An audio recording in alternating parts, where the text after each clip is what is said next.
పొలిమేర దాటిందో కోయిలమ్మ, మన పొలిమేర దాటిందో వలస కోయిలమ్మ.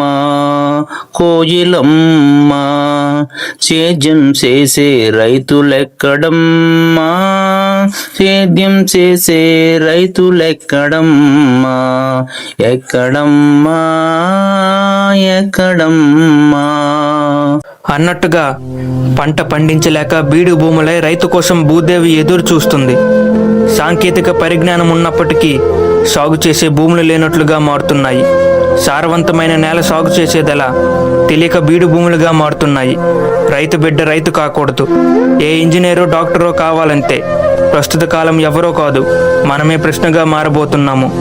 వ్యవసాయం అంటే బద్ధకానికి సాయం చేసినట్లు మనిషి పరిస్థితి అర్థమవుతుంది.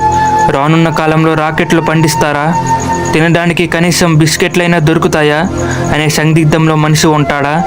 సేద్యం అంటే సాధ్యం కానట్టుగా ఉన్నాడు మనిషి. పరిష్కారం మనదే, పరిస్థితి మనదే. మన గతి మారుతుందా? మన సంగతి మనకు తెలుస్తుందా? ఆర్ద్రతతో తెలుసుకోవాలి, సమర్థతతో అర్థం చేసుకోవడం అలవర్చుకోవాలి.